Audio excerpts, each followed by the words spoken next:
Chapter 26. Paddle finds a new friend. Somewhere off the Grand Banks, a French boat with full cargo of fish was under sail for home. The captain noticed an odd little something near the bow. A boy ran down the deck crying, "I'll get it, Papa." He waved an old dip net lashed to a pole. And so, in the foggy gray dawn, up came Paddle to the sea. The boy's father was a man who knew many things, and as he cleaned the copper plate under the canoe, he was filled with wonder, for he could read Paddle's trail. With his son beside him, he traced the long journey on a chart. He could only guess at part of it, and could not know it all. The boy looked at Paddle lashed by fish line above his bunk. Wave and wind had worn him smooth, and there was little of his second coat of paint left. But he still smiled, and the boy liked his smile. It made Paddle look as though he had seen many things and understood them all. "A long journey you have made," the boy would say. "Now you are on a ship. Did you hear the wind in the rigging?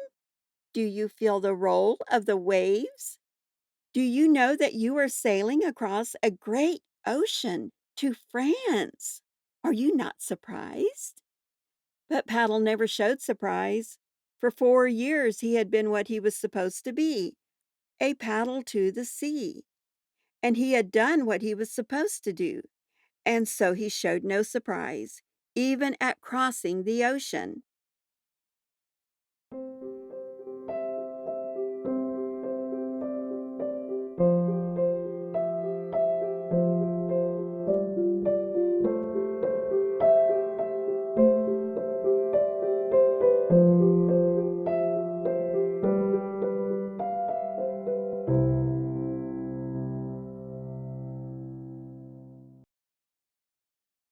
Chapter 27. On a Wharf.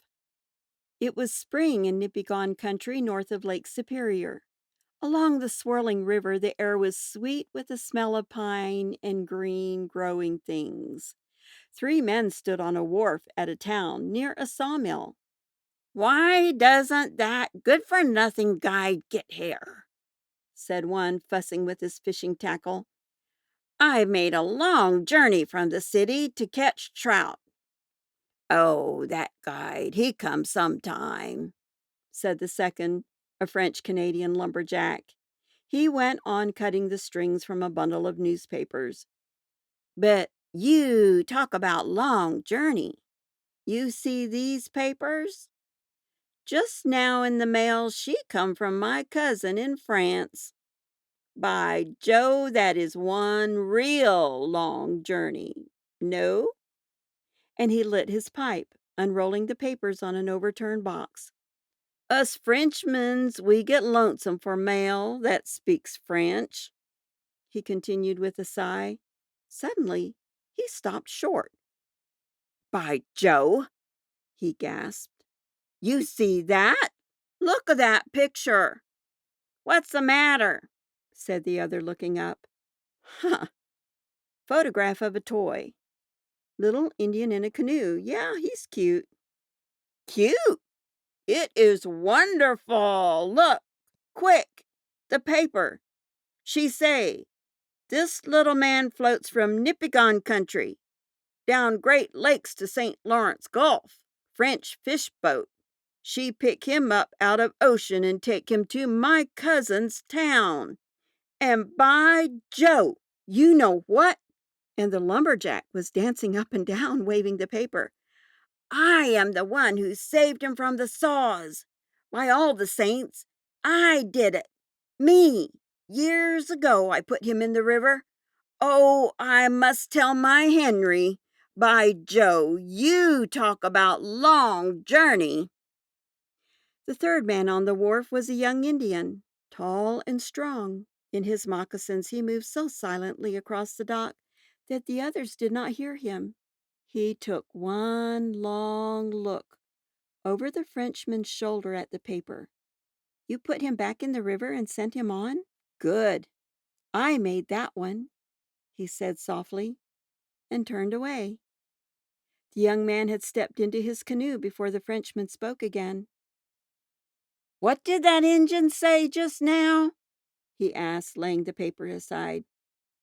"Didn't hear him," replied the sportsman. Both of them glanced toward the river, but the canoe was already moving away under steady strokes of the paddle, so the two men returned to their own important thoughts.